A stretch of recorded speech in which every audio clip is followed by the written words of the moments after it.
वपू काळे यांचं ही वाट एकटीची हे फक्त एक पुस्तक नाहीये, तर हा एक विचार आहे. एक असा विचार जो कुठेतरी आपल्या प्रत्येकाच्या आयुष्याला स्पर्श करतो. चला आज आपण हाच विचार जरा जवळून समजून घेऊया. पुस्तकाची सुरुवातच या वाक्याने होते, जे आपल्याला एकदम थांबून विचार करायला लावतं. खरंच आयुष्यात असे काही टप्पे येतात, असे काही क्षण येतात, जेव्हा आपल्या आजूबाजूला कितीही लोक असले तरी आपल्याला आतून वाटतं की हा प्रवास आपला एकट्याचाच आहे. चला तर मग सुरू करूया पहिल्या भागापासून, एक असा मार्ग जो कदाचित आपल्या सगळ्यांच्याच ओळखीचा आहे. तर हे पुस्तक म्हणजे कथांचा संग्रह आहे. पण या कथा साध्या-सुध्या नाहीत.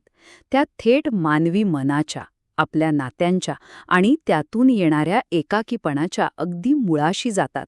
सगळं काही खूप भावनिक आणि तितकंच खरं वाटतं. आता आपण या पुस्तकाचा जर आत डोकावून पाहूया की नेमकं काय आहे याच्या गाभ्यामध्ये. पुस्तकाचा जो मूळ विषय आहे ना, तो म्हणजे मानसिक एकटेपणा. म्हणजे तुम्ही शरीराने लोकांमध्ये आहात, पण मनाने कुठेतरी एकटे पडला आहात. आणि लेखक म्हणतात की याच मानसिक एकटेपणातून खऱ्या अर्थाने स्वतःचा शोध सुरू होतो.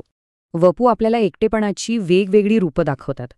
कधीकधी असं होतं ना की आपण शेकडो लोकांच्या गर्दीत असतो, पण तरीही मनाने एकटेच असतो. किंवा कधीकधी अगदी जवळच्या नात्यात असूनही एकमेकांना समजून घेणं होत नाही. आणि शेवटी हेच सत्य समोर येतं की प्रत्येकाला आपली वाट, आपलं आयुष्य स्वतःच चालावं लागतं. पुढचा विभाग आहे नातेसंबंध, वास्तव आणि एकाकीपणा. या 3 गोष्टींचा एकमेकांशी संबंध काय, नाही का? चला पाहूया.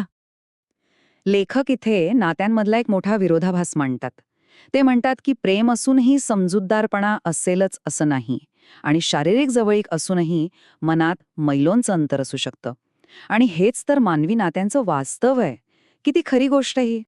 मग प्रश्न उरतो की नाती टिकवण्यासाठी सगळ्यात महत्वाचं काय?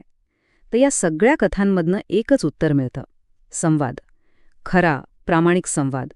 त्याशिवाय कोणतंही नातं आतून पोकळ होत जातं. वपूंची एक खासियत आहे, ते मध्यमवर्गीय आयुष्य इतकं अचूकपणे मांडतात.